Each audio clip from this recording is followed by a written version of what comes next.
wabarakatuh. Selamat malam semuanya. Semoga kita semuanya diberikan keberkahan oleh Allah Subhanahu wa Ta'ala. Amin ya mujibas sa'ilin. Baiklah, malam ini saya pengen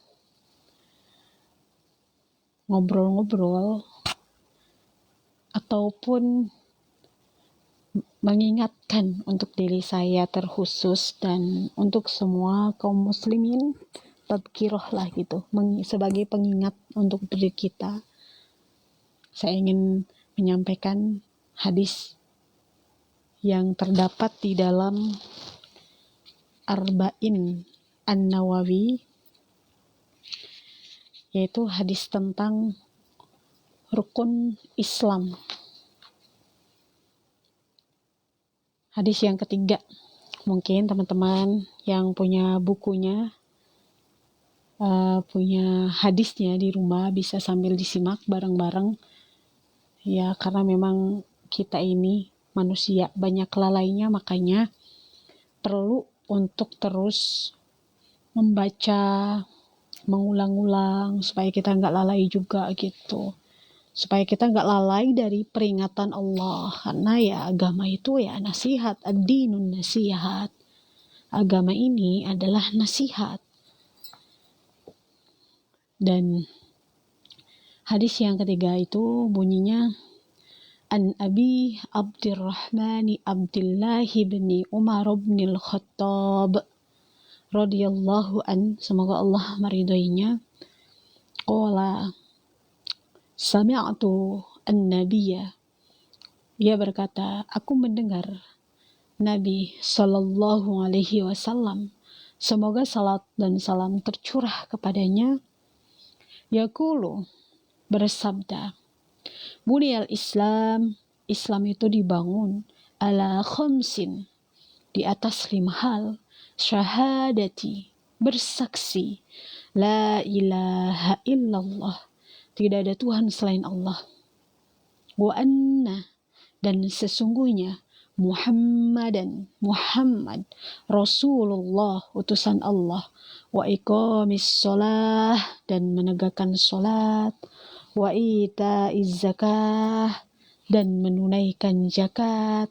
Wa hajjil baiti, haji ke Baitullah. Wa saumi ramadana, dan berpuasa di bulan Ramadan. Rawahu Bukhari wa Muslimun. Jadi ini termasuk rukun Islam. Jadi rukun Islam itu ada 5.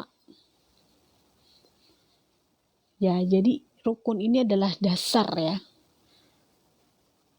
Kalau misalkan kita dasarnya atau rukunnya tidak menjalankan dengan benar, tidak memperbaikinya, maka yang lainnya pun ya tidak akan dijalankan dengan maksimal.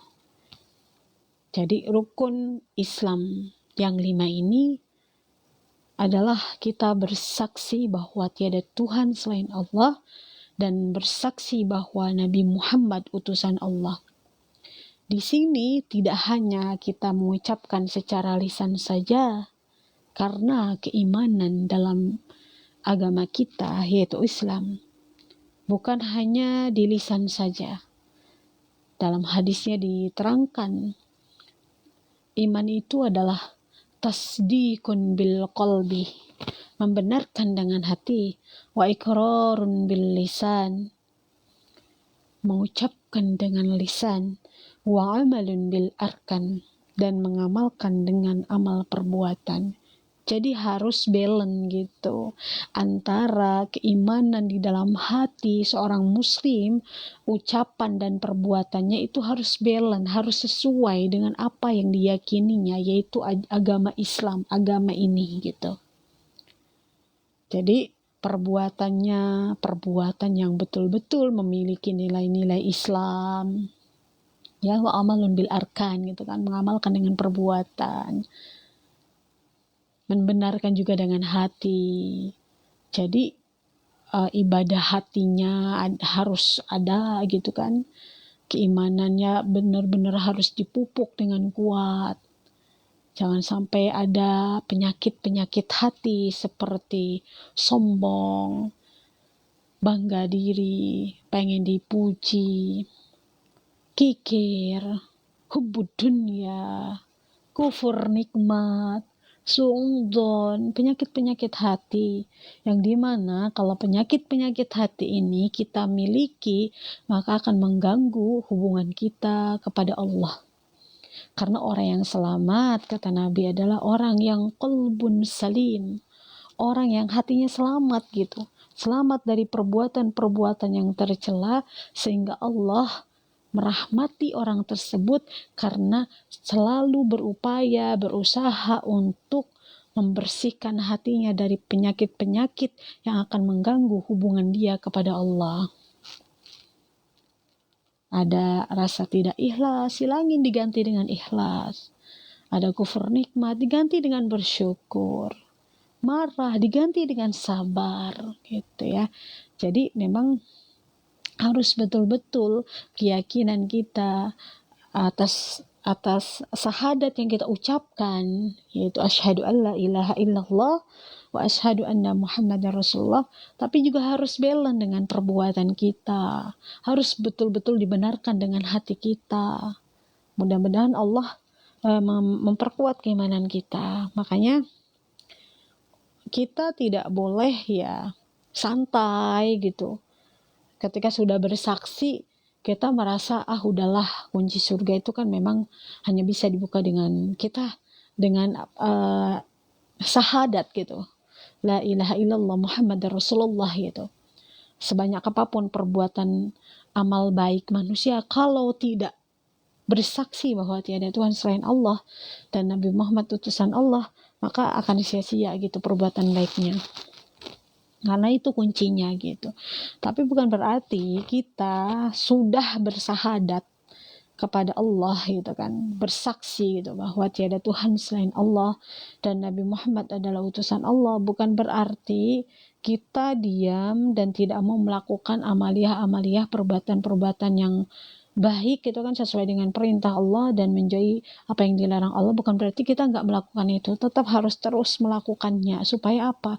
Supaya kita ini diberikan tauhid yang kuat, keistiqomahan dalam melakukan kebenaran yang Allah ridhoi gitu kan. Makanya kenapa dikuatkan dengan banyak beribadah. Yang kedua itu tadi rukun Islam itu, yaitu mendirikan sholat. Jadi sholat inilah gitu yang betul-betul kita harus terus pelajari gitu kan. Kalau kita sudah bisa gerakan-gerakannya, rukun-rukunnya apa saja yang ada di dalam sholat, ternyata hati kita belum tertata gitu, kita belum bisa khusyuk dalam sholat, maka terus harus dilatih supaya hati kita itu bisa menggapai kehusyuan. Walaupun memang gitu kan, kalaupun kita ini mungkin ya belum bisa menggapai kehusuan para sahabat, para salafus sholih gitu, apalagi menggapai seperti Nabi Muhammad SAW, itu sesuatu yang mungkin agak sulit. Tapi kan kita harus berupaya terus gitu, memperbaiki sholat kita, gerakan-gerakan kita mungkin sudah baik gitu kan, rukun-rukun kita sudah enggak kita tinggalkan gitu, semuanya lengkap gitu, kita juga tumaknina gitu kan dalam keadaan sholat gitu kan, tapi hati kita belum khusyuk, terus berupaya untuk memperbaiki sholat kita. Karena Allah itu tidak akan melihat hasilnya, tapi Allah itu akan melihat perjuangan kita, bagaimana kita berupaya semaksimal mungkin agar sholat kita hari ini lebih baik daripada sholat kita yang kemarin. Jadi terus dengan cara apa untuk bisa menghadirkan kehusyuan di dalam sholat itu, ya kita harus betul-betul duduk di majelis ilmu, mendengarkan kajian-kajian keislaman gitu kan. Kita juga harus kita harus terus mengasah hati kita gitu kan, dari penyakit-penyakit hati gitu kan, dengan dicuci dengan apa, katanya kan kalau kotoran yang ada di dalam hati kita itu dicucinya dengan banyak mengingat Allah. Ala bidzikrillah tatmainnul qulub, hanya dengan mengingat Allah hati menjadi tenang. Jadi hanya dengan itu kita ya kalau baju kotor ya dibersihin sama deterjen. Tapi kalau hati kita yang kotor ya harus dibersihin dengan memperbanyak zikir kepada Allah. Itulah terus dilatih terus supaya bisa menghadirkan kekhusyuan di dalam sholat. Ya kalau sudah berupaya ya istilahnya ya hasil itu kan Allah tidak ini itu kan yang paling diperhatikan oleh Allah itu adalah upaya usaha kita gitu. Kalau sudah berupaya semaksimal mungkin ternyata kita khusyunya belum seperti sahabat gitu kan, masih khusyunya mungkin sahabat mah 100%, kita mah bisa menggapai kekhusyuan itu cuma 30%, ya tetap aja terus berusaha meningkatkan gitu, memperbaiki amaliyah kita supaya hari ini lebih baik daripada hari kemarin gitu ya. Jadi di dalam sholat itu ada doa-doa gitu kan untuk diri kita, minta ke Allah supaya kita diberikan keistiqomahan dalam tauhid ini, dalam keimanan kita kepada Allah, kita diberikan kekuatan gitu. Makanya yaitu orang yang gak sholat itu orang yang sombong gitu. Orang yang meninggalkan sholat dan meremehkan sholat, orang yang sombong. Kenapa? Karena dia merasa sudah cukup dengan dia sudah bersyahadat gitu kan. Padahal gitu kan, sholat itu bukan kebutuhan Allah tapi memang kebutuhan kita. Kalau kita pelajari tentang sholat, kenapa sih Al-Fatihah itu rukun? Ternyata di dalam surat Al-Fatihah itu mengandung pujian-pujian kepada Allah. Itu kan mengandung doa, ketergantungan kita hanya untuk Allah saja gitu kan. Dan isinya adalah doa gitu kan, supaya diberikan petunjuk kayak di dalam surat Al-Fatihah itu, ihdinas siratal mustaqim, tunjukilah kami jalan yang lurus. Padahal kita sudah muslim, kita sudah bersahadat, tapi kenapa kita dalam sholat setiap saat, setiap waktu kita terus minta petunjuk sama Allah gitu. Itulah itu, memang kita harus betul-betul jangan sampai melalaikan sholat gitu. Karena di dalam sholat itu ya kita betul-betul lagi berdoa gitu sama Allah. Kita minta sama Allah supaya diberikan petunjuk. Siratal ladzina an'amta alaihim ghairil maghdubi alaihim waladdallin. Yaitu jalan orang-orang yang Kau anugerahkan rahmat kepada mereka. Siapa yang dianugerahkan rahmat oleh Allah?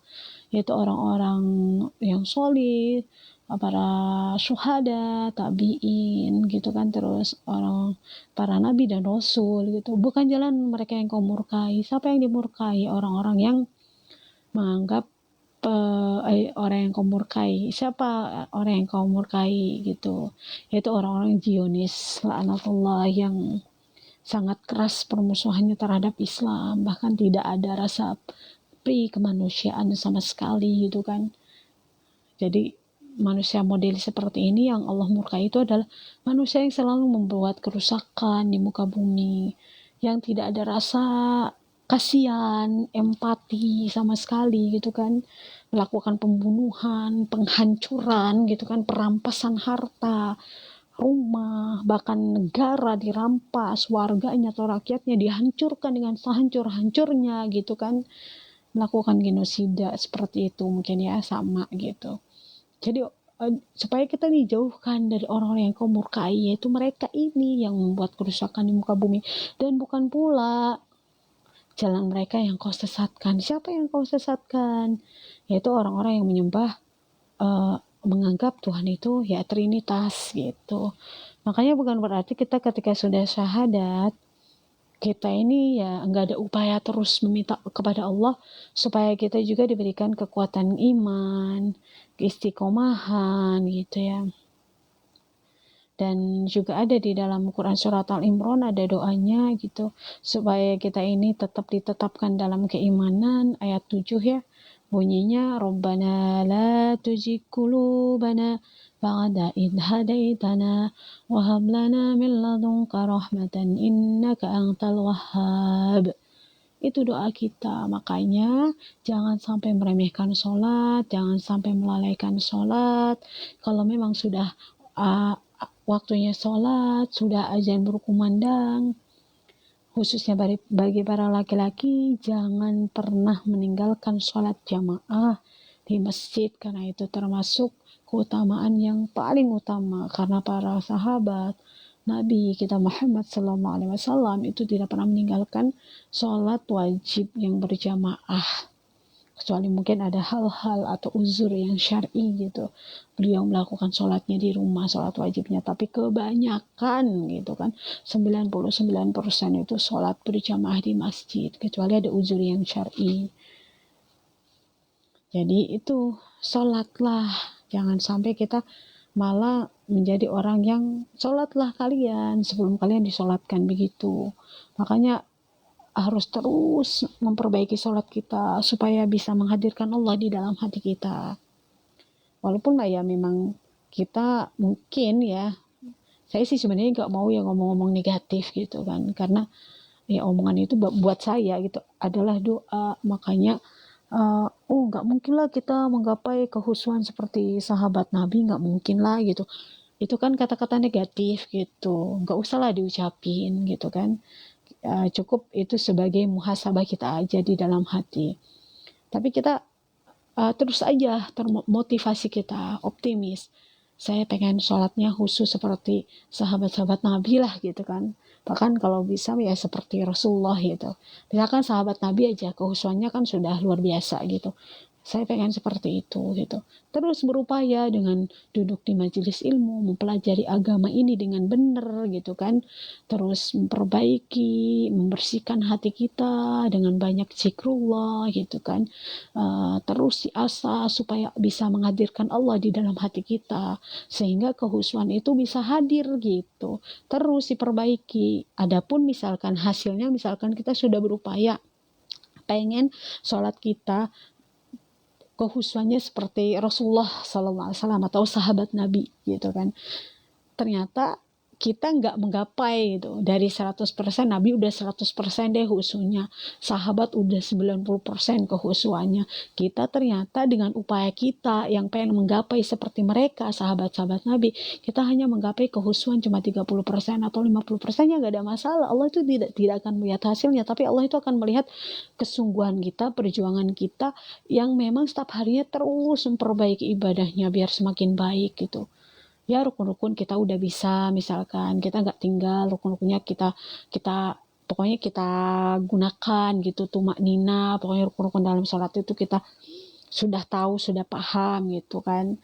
Wudunya juga sudah benar, gerakan-gerakan sholat udah benar, tapi hati kita belum khusyuk. Itulah yang perlu diperbaiki terus. Pokoknya yang penting kita itu ada upaya, hari ini sholat saya harus lebih baik daripada sholat saya yang kemarin gitu. Kemarin mungkin saya nggak khusyuk, sekarang harus khusyuk. Ternyata khusyuknya baru dapat dari 100% itu, kita khusyuknya baru dapat 10% gitu. Padahal itu terus berupaya, besoknya lagi kita harus lebih khusyuk dari kemarin terus gitu. Jangan pernah berhenti untuk memperbaiki ibadah kita. Makanya saya nggak mau tuh, jauh dong sahabat mah khusyuannya, kita mah nggak mungkin bisa. Itu kan kata-kata negatif gitu. Ya udah nggak usah diungkapin lah. Itu sebagai bahan muhasabah kita aja gitu. Muhasabah kita lihat perilaku sahabat seperti apa, pengorbanan sahabat seperti apa untuk agama Allah gitu kan, sebagai muhasabah kita aja di dalam hati. Ya sahabat punya harta, ada kan Abu Bakar, ketika ditanya punya harta berapa, kata Nabi 4 dirham. Ternyata Abu Bakar 4 dirham itu ya disedekahin semua untuk perjuangan agama Allah gitu.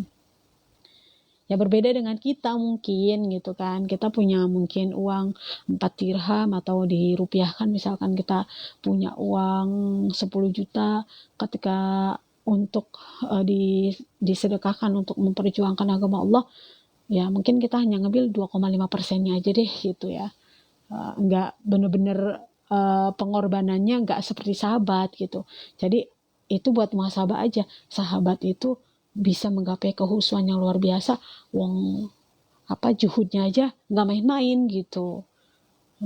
Berarti kalau kita misalkan belum bisa menggapai kehusuan seperti sahabat, kita harus muhasabah. Saya ini masih hubud dunia, masih cinta dunia gitu kan. Sedekah aja saya masih mikir-mikir gitu.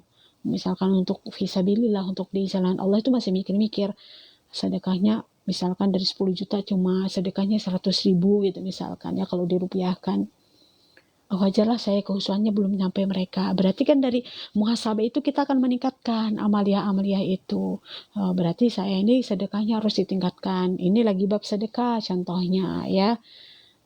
Kalau misalkan bab yang lainnya, misalkan lihat perbuatan sahabat Nabi, misalkan Abu Bakar, kesabarannya luar biasa gitu.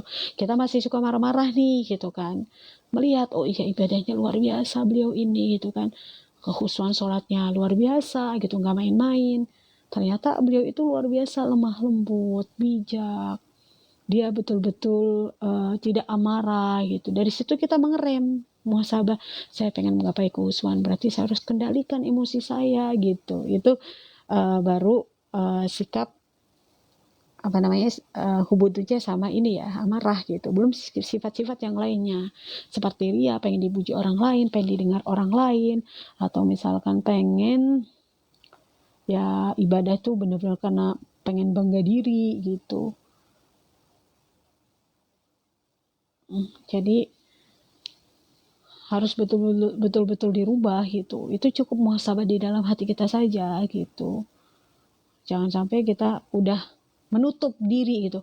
Nggak mungkin bisa kayak sahabat, jauh gitu. Itu kan udah kata-kata positif ya, kata-kata negatif ya. Ya kita harus mengungkapin kata-kata positif terus. Makanya di dalam sholat juga kita selain meminta kepada Allah petunjuk di dalam surat Al-Fatihah, itu kan mengandung pujian kepada Allah. Dan kita juga di tahiyat akhir itu kan ada sebelum salam, ya muqallibal qulub, wahai Allah yang membolak-balikan hati manusia, teguhkanlah hati ini kepada agamamu. Jadi minta ke Allah. Makanya orang yang lalai sama sholat, orang yang suka nunda-nunda sholat gitu kan, lebih ngutamain misalkan ngeladenin manusia, saat sholat tiba tidak diutamakan, maka itu perlu menjadi muhasabah kita juga. Karena sahabat itu ketika sebentar lagi azan berkumandang itu istilahnya udah siap-siap gitu. Bahkan Ibnu Abbas itu ketika mau menghadap sholat, beliau itu saat wudhu itu mukanya memerah gitu. Ketika ditanya oleh sahabat yang lain kenapa gitu, memerah kayak orang ketakutan gitu. Apa jawab Ibnu Abbas? Ya saya ini mau menghadap raja gitu, bukan hanya raja penguasa dunia saja, tapi penguasa dunia akhirat gitu. Gimana saya nggak takut gitu, takut sholat saya nggak diterima gitu kan. Sementara sholat itu pernah ditawarkan kepada langit, gunung-gunung gitu kan, mereka nggak sanggup mengemban amanah sholat ini. Ternyata manusia yang lemah gitu kan siap menanggungnya, dan saya takut gitu kepada Allah itu. Itulah sahabat-sahabat gitu ketika menghadap sholat itu mereka merasa betul-betul mau menghadap raja gitu. Makanya kalau sudah hadir rasa seperti itu, maka ya luar biasa gitu, dan harus dipertahankan. Jangan sampai kadang khusyuk kadang enggak. Makanya kita harus punya prinsip gitu yang diingatkan oleh